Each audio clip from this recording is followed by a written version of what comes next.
ومنهم من يستمع إليك حتى إذا خرجوا من عندك قالوا للذين أوتوا العلم ماذا قال آنفا أولئك الذين طبع الله على قلوبهم واتبعوا أهواءهم. إن الحمد لله نحمده ونستعينه ونستغفره ونعوذ بالله من شرور أنفسنا ومن سيئات أعمالنا. من يهده الله فلا مضل له ومن يضلل فلا هادي له. أشهد أن لا إله إلا الله وحده لا شريك له وأن محمدا عبده ورسوله.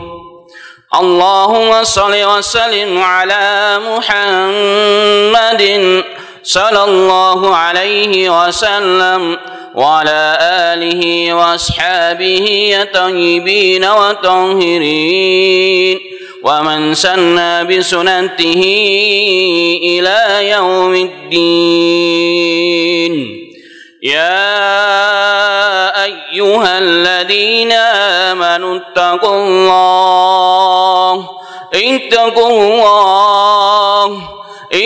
الله حق تقاته ولا تموتن إلا وأنتم مسلمون. يا أيها الناس اتقوا ربكم الذي خلقكم من نفس واحدة وخلق منها زوجها وبث منهما رجالا كثيرا ونساء واتقوا الله الذي تساءلون به والأرحام إن الله كان عليكم رقيبا. يا أيها الذين آمنوا اتقوا الله وقولوا قولا سديدا يصلح لكم أعمالكم ويغفر لكم ذنوبكم ومن يطع الله ورسوله فقد فاز فوزا عظيما. أما بعد فإن أصدق الحديث كتاب الله وخير الهدي هدي محمد صلى الله عليه وسلم وشر الأمور محدثاتها وكل محدثة بدعة وكل بدعة ضلالة وكل ضلالة في النار. Ma'asyiral muslimin, sidang Jumat Masjid As-Saff yang dirahmati oleh Allah Subhanahu wa taala. Bersyukur kepada Rabb kita Allah Subhanahu wa taala yang masih memberikan kesehatan, menjaga kita dari segala malapetaka dan musibah. Dan hari ini, detik ini, di tempat yang berbahagia ini, kita semua masih diberikan karunia yang begitu sangat agung, yakni dimampukan dan dimudahkan untuk melaksanakan satu bentuk ubudiyah kita kepada Rabb kita, yakni salat Jum'ah berjamaah. Semoga Allah Ta'ala menerima kita dan membimbing kita, menjaga kita, dan terus memberikan hidayah hingga akhir hayat kita, dan kita semua insya Allah akan diwafatkan dalam kondisi terbaik, yakni husnul khatimah. Amin ya rabbal alamin.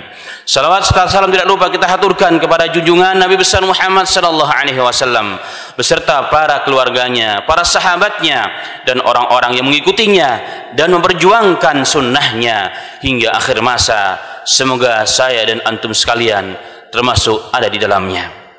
Jemaah sekalian, khutbah pada kali yang singkat ini Al-Khatib akan mengangkat sebuah khutbah yang bertema kunci pembeda antara kebenaran dan keburukan. Ma'asyiral muslimin, sidang Jumat rahimani wa rahimakallah. Al-birru wal ismu, kebaikan dan dosa. At-thayyibu wal khabis, kebaikan dan keburukan, kebenaran dan kebatilan. Dua perkara yang selalu mewarnai, menghiasi roda kehidupan setiap manusia, terutama kita semua orang-orang yang hidup di akhir zaman. Laqad kathura fihil fitan, yang telah banyak di dalamnya fitnah fima dhahara minha mawabatan. Bahkan Nabi Muhammad sallallahu alaihi wasallam telah mensifati dalam hadis Muslim fitnah yang begitu sangat luar biasa di akhir zaman ini. Kaqita'il lailil mudlim, seperti potongan malam gelap gulita, begitu gelapnya sehingga siangnya pun seperti malam. Tidak lagi orang membedakan mana yang hak, mana yang batil, mana yang benar dan mana yang salah. Sehingga di zaman itu, ma'asyiral muslimin, Nabi Muhammad sallallahu alaihi wasallam melanjutkan hadisnya, yusbihu rajulun mu'minan wa yumsi bihi kafira. Di pagi hari seseorang masih menjadi mukmin, bukan muslim, mukmin, tetapi di sore harinya Nabi kita Muhammad sallallahu alaihi wasallam mengatakan berubah menjadi orang kafir. Wa yumsi bihi mu'minan wa yusbihi kafira. Dan ada orang sebaliknya, di sore hari masih mukmin, tapi di besok harinya, di pagi harinya telah menjadi kafir. Apa gerangan yang membuat itu terjadi? Fitnah yang luar biasa. Sehingga apa yang terjadi? Ya bi'udinahu bi'aradin minad dunya. Sehingga orang tersebut menjual agamanya, menjual akidahnya. Ma'asyiral muslimin rahimani wa rahimakumullah. Hari ini kesesatan dan kezaliman, kebenaran dan keburukan dan seterusnya, tanpa kita sadari terkadang kita berada di dalamnya. Mungkin karena kebodohan saya dan antum, mungkin karena kita tidak mampu mendeteksi ini baik ataupun ini benar, atau kelalaian kita. Karena itu sesungguhnya Allah subhanahu wa ta'ala Rabbul Alamin yang mencintai hambanya lebih dari mencintai kecintaannya seorang ibu kepada anaknya yang masih kecil. Selalu memberikan pada hambanya yang terbaik. Tapi kitalah yang tidak bersyukur kepada Allah subhanahu wa ta'ala. Melalui lisannya kekasihnya Muhammad sallallahu alaihi wasallam, dalam hadis Muslim, Nabi Muhammad sallallahu alaihi wasallam telah diriwayatkan dari seorang sahabat Nawas bin Sam'an al-Ansari radhiyallahu anhu qala sa'altu Rasulullah sallallahu alaihi wasallam anil birri wal itsam. Dari Nawas bin Sam'an al-Ansari radhiyallahu anhu, beliau mengatakan, aku pernah bertanya kepada Nabi Muhammad sallallahu alaihi wasallam anil birri wal itsam, tentang kebaikan dan keburukan. Faqal al-birru husnul khuluq. Nabi Muhammad sallallahu alaihi wasallam mengatakan, kebaikan itu wahai sahabat adalah husnul khuluq, adalah akhlak yang mulia. Wal itsmu mahaki fi sadrik wa karihta yutali alin nas. Sedangkan keburukan itu, dosa itu adalah sesuatu yang ada di dadamu, yang membuat hatimu, dadamu menjadi ragu, dan engkau takut jika ada orang lain mengetahui apa yang kau lakukan. Itulah keburukan, kata Nabi Muhammad sallallahu alaihi wasallam. Dalam hadis yang lain, Nabi Muhammad sallallahu alaihi wasallam didatangi oleh seorang sahabat namanya Wabisah. Sebelum Wabisah bertanya, Nabi Muhammad bertanya duluan, "Jita tas'alul birri wal ism." Wahai Wabisah, kau datang kepadaku ingin bertanya tentang kebaikan dan keburukan. Ia mengatakan, "Na'am, ya Rasulullah. Aku ingin bertanya itu ya Rasulullah." Fajama'a asabi'ahu fadaraba biha sadrah. Maka Nabi Muhammad SAW menggenggamkan jari-jarinya, memukulkan dada Wabisah dengan pukulan kasih sayang. Kemudian seraya bersabda, "Istafti nafsak, istafti qalbak ya Wabisah salasan." Rasulullah mengatakan, tanyakan dirimu, tanyakan hatimu, tanyakan dirimu, tanyakan hatimu, tanyakan dirimu, tanyakan hatimu. Kata Nabi Muhammad sallallahu alaihi wasallam, "Al-birru matma'annat ilaihi nafsu matma'anna ilaihi qalb." Karena Wabisah sesungguhnya kebaikan itu adalah yang membuat dadamu, hatimu, jiwamu menjadi tenang. Itulah kebaikan. Dan sebaliknya, keburukan itu, kata Nabi Muhammad sallallahu alaihi wasallam, mahaka fi nafsik wa taraddada fi sadrik. Sesuatu yang membuat dadamu, hatimu menjadi ragu-ragu. Wa in aftakan nas wa aftauk, walaupun seluruh manusia mengatakan benar, tapi hatimu ragu, hatimu tidak tenang, maka jangan-jangan itu adalah keburukan, kata Nabi Muhammad sallallahu alaihi wasallam. Wal hadis sahih riwayat Ahmad dalam musnadnya dan juga Al Imam Darimi rahimahullahu taala. Ma'asal muslimin rahimani wa rahimakallah. Dari dua hadis yang singkat tersebut dapat digambarkan, yang pertama, bahwa Allah Rabbul Alamin memberikan karunia yang besar kepada hamba-hambanya. Dibawakan dalam diri setiap manusia insting, kemampuan untuk membedakan antara hak dengan yang batil. Dan ini merupakan rahmat Allah Subhanahu wa taala kepada manusia. Makanya kita lihat tidak jarang orang-orang bahkan yang tidak beriman kepada Allah dan hari akhir, dia melakukan kebaikan dan menjauhkan diri dari keburukan. Kenapa? Karena pada setiap manusia ada hati yang paling dalam, yang masih suci dan bersih, yang belum tercampur dengan apapun. Dia punya signal, dia mampu menerima radar sekecil apapun, ini baik ataupun ini buruk. Tetapi ma'asal muslimin rahimani wa rahimakallah, ada satu hal yang bila kita cermati adalah bahwa signal atau radar kita pada hati kita yang Allah berikan melalui karunia Allah kepada setiap manusia itu bisa padam, bisa rusak, bahkan bisa mati. Pertanyaannya, dengan apa radar tersebut bisa mati? Dengan dosa-dosa yang dilakukan oleh setiap manusia. Dalam hadis yang sahih Nabi Muhammad sallallahu alaihi wasallam bersabda, "Innal abda idza akhta'a khati'atan nuqtat fi qalbihi naqtatus sauda." Sesungguhnya manusia jika dia berbuat dosa dan tidak beristighfar kepada Allah, maka akan ada dalam hatinya satu titik noda hitam. Hati manusia bersih. Tapi jika kita berbuat dosa dan tidak menyadarinya, tidak beristighfar, tidak bertaubat kepada Allah, maka hati kita akan menjadi hitam. Kemudian jika kita tambah lagi dosa kita, menjadi hitamnya dua. Jika terus menerus, maka hati kita akan menjadi hitam gelap gulita. Disitulah firman Allah mengatakan, khatamallahu ala qulubihim wa ala sam'ihim wa ala absarihim ghishawah wa lahum adzabun adim. Orang-orang yang seperti ini, telinganya, pendengarannya, hatinya bahkan dikunci, ditutup oleh Allah Subhanahu wa taala. Dengan apa? Dengan dosa-dosanya. Sehingga orang-orang seperti ini, ma'asal muslimin, tidak lagi mampu untuk menangkap sinyal yang sangat lembut dari isyarat Tuhan yang Maha Esa, Allah Subhanahu wa taala, bahwa ini keburukan dan ini kebaikan. Yang kedua, ma'asal muslimin rahimani wa rahimakallah. Pada hadis ini Nabi Muhammad SAW menjelaskan dengan begitu sangat gamblang perbedaan antara kunci kebaikan dan keburukan. Kebaikan dalam hadis yang pertama riwayat Muslim tadi adalah al-birru husnul khuluq. Kebaikan itu hakikatnya adalah akhlak yang baik. Kalau kita ingin lihat orang yang akhlaknya baik, maka itu orang yang baik. Tapi akhlaknya rusak, walaupun mungkin sisi yang lain ibadahnya bagus kepada Allah, infaknya juga bagus, tapi lisannya tidak dijaga, tangannya tidak dijaga, maka sesungguhnya dia adalah orang yang buruk. Kenapa? Karena akhlaknya tidak baik kepada manusia. Karena itulah Nabi Muhammad SAW dalam hadis yang cukup banyak mensifati, menceritakan keutamaan orang yang berakhlak yang baik, yang merupakan tanda orang yang baik. Sallallahu alaihi wasallam bersabda, "Innal mu'min la yudrik bi husni khuluqihi darajatas shaimi wal qa'im." Sesungguhnya seorang mukmin itu akan sampai kepada derajat yang sangat tinggi orang yang selalu di malam harinya dia qiyamul lail, di siang harinya selalu berpuasa. Dua amalan yang tidak dilakukan kecuali orang-orang yang sangat kuat imannya, ma'asal muslimin. Tapi derajat ini dapat dilalui, dapat dicapai oleh siapa?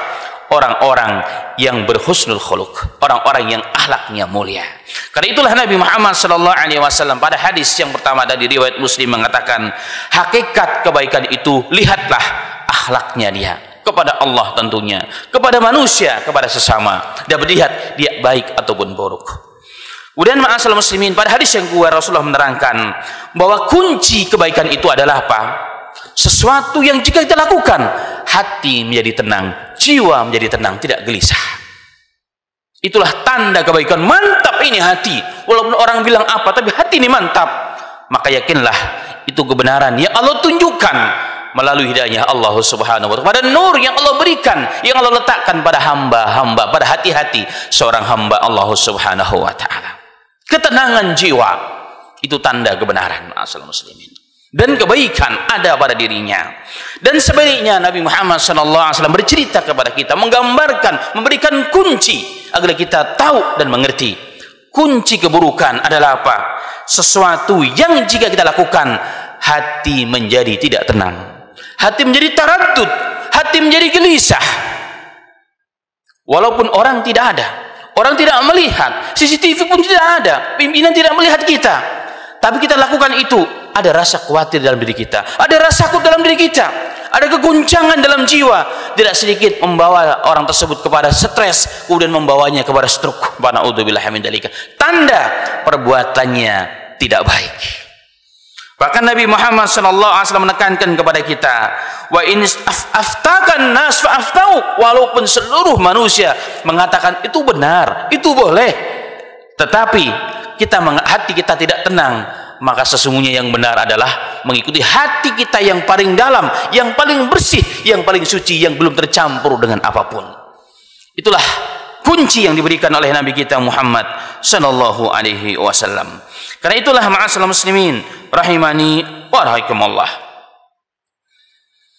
Al-Imam Ibnu Qayyim rahimahullah taala dalam kitabnya I'lamu Waqi'in beliau mengatakan, yajusu al-amal bimujarrad fatwa al-mufti, la yajusu al-amalu bimujarrad fatwa mufti idza lam tatma'inna nafsuk wa haqqa fi sadrih wa min qawlihi wa taraddada fiha liqawli sallallahu alaihi wasallam. Tidak diperbolehkan seseorang itu beramal dengan suatu amalan hanya dengan fatwa seorang mufti. Banyak orang yang datang kepada seorang ulama, kita katakan sesuai dengan apa yang kita inginkan, maka ulama mengatakan boleh ataupun tidak. Tapi hati kita ini goncang. Hati kita ini goncang. Apa kata Imam Ibnu Qayyim? Enggak boleh kita amalkan fatwa mufti tersebut. Kenapa? Karena banyak orang yang bertanya kepada ulama, kepada mufti, bukan mencari kebenaran, tapi mencari pembenaran. Sehingga apa yang didengar oleh seorang mufti, oleh seorang ulama akan difatwakan. Dan di luar itu tidak ada yang tahu apa yang diinginkan oleh orang yang bertanya tersebut. Dan itulah ma'asyiral muslimin, terkadang banyak hal dalam kehidupan ini yang menurut orang itu baik kita lakukan, yang menurut orang itu hebat kita lakukan, tapi hati kita nggak ada ketenangan. Maka ikutilah hati yang terdalam, karena ianya adalah cahaya dari nur Allah Subhanahu wa ta'ala, petunjuk dari Rabbul Alamin. Ma'asyiral muslimin rahimani wa rahimakallah. Karena itulah ma'asyiral muslimin rahimani wa rahimakallah, hadis ini memberikan keterangan kepada kita, kejelasan yang sangat jelas, perbedaan, kunci perbedaan antara hak dengan yang batil, antara baik dengan yang buruk, yang merupakan anugerah setiap manusia yang yang diberikan oleh Allah Subhanahu wa ta'ala. Semoga bermanfaat bagi kita semua. Walhamdulillahirabbil alamin.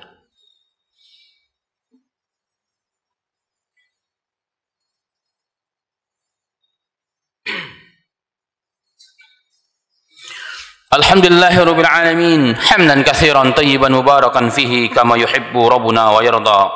Allahumma shalli wa sallim ala Muhammadin sallallahu alaihi wasallam wa ala alihi wa sahbihi ajma'in. Amma ba'd. Ma'asyiral muslimin rahimani wa rahimakallah.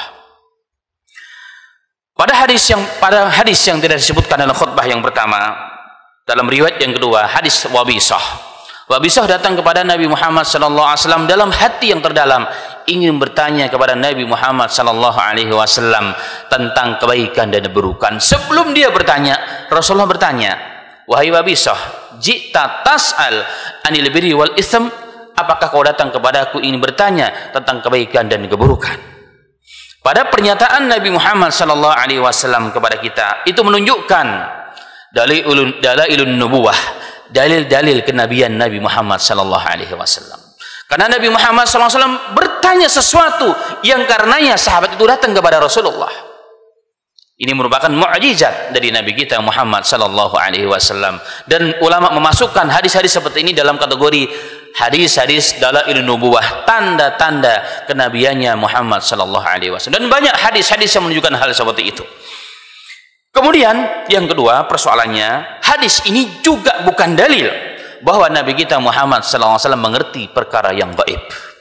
Nabi Muhammad sama sekali pada hadis ini tidak menunjukkan bahwa Nabi Muhammad mengerti apa yang gaib, apalagi mengetahui sesuatu yang Rasulullah telah meninggal dunia, apalagi mengetahui kondisi kita pada ini. La Allah, demi Allah tidak, Rasulullah tidak mengetahuinya kecuali jika memang Allah berkehendak untuknya. Al-Quran banyak ayat menerangkan hal tersebut, di antaranya adalah keterangan yang begitu tegas dari Allah Subhanahu wa taala, la ya'lamul ghaiba illahu, tidak ada yang mengetahui perkara yang gaib kecuali Allah Subhanahu wa taala. Allah juga mengatakan dalam Al-Qur'an, qul la amliku li nafsi naf'an wa la darra illa ma syaa Allah wa law kuntu a'lamul ghaiba lastaksartu minal khair wa ma massani. Allah taala mengatakan, katakanlah ya Muhammad, jiwaku tidak bisa memberikan manfaat atau mudarat illa masya Allah, kecuali apa yang dikehendaki oleh Allah Subhanahu wa taala. Walau kuntu alamul ghaib, seandainya aku mengetahui perkara yang gaib, lastaksartu minal khair, akan ku perbanyak amalan-amalan tersebut sehingga aku tidak akan terkena keburukan dari siapapun. Itu kata Allah mensifati Nabi Muhammad sallallahu alaihi wasallam, sehingga Nabi Muhammad bukanlah manusia yang mengetahui perkara yang gaib kecuali jika datang wahyu dari Allah Subhanahu wa taala. Kemudian ma'asal muslimin rahimani wa rahimakallah, yang terakhir menyimpulkan hadis ini atau dua hadis di atas adalah bahwa di antara rahmat Allah yang begitu agung yang terkadang banyak di antara kita tidak menyadarinya, bahwa setiap manusia dibawakan kekuatan insting, petunjuk dari Rabbul Alamin, hati yang paling dalam untuk membedakan kebaikan dan keburukan. Dan ini semakin orang baik, semakin orang tersebut saleh, maka semakin tajamlah hati yang terdalam tersebut untuk bisa membedakan ini hak ataupun batil. Tetapi ada catatan penting, bukan berarti hati kita mengatakan benar tapi bertentangan dengan Al-Quran dan hadis.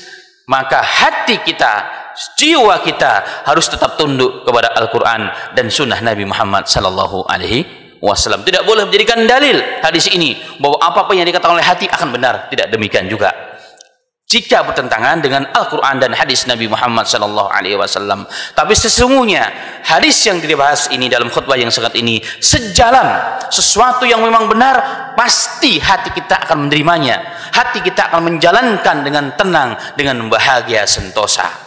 Demikian khutbah yang singkat ini, semoga bermanfaat bagi kita semuanya, dan kita berdoa kepada Allah Subhanahu wa taala semoga sesuatu yang besar tersebut yang ada pada hati setiap kita terus dijaga oleh Allah Subhanahu wa taala sehingga ianya tidak menjadi redup, bahkan ianya menjadi mati. Dan kita berdoa kepada Allah Subhanahu wa taala semoga kita semuanya dijaga oleh Allah dari segala malapetaka, fitnah dan fitan fi ma dhahara minha ma batan. Allahumma shalli wa sallim ala Muhammad wa ala ali Muhammad kama shallaita ala ali Ibrahim wa ala ali Ibrahim innaka Hamidum Majid. Allahumma barik ala Muhammad wa ala ali Muhammad kama barakta ala ali Ibrahim wa ali Ibrahim innaka Hamidum Majid. Allahumma ansur Islam wa muslimin wa damir a'da'ana wa a'da'atin ya rabbal alamin. Allahumma rabbana la tuzigh qulubana ba'da idh hadaitana wa hab lana min ladunka rahmah innaka antal wahhab. Allahumma rabbana atina fid dunya hasanah wa fil akhirati hasanah wa qina adzaban nar. Walhamdulillahi rabbil alamin wa aqimus shalah. والذين اهتدوا زادهم هدى وآتاهم تقواهم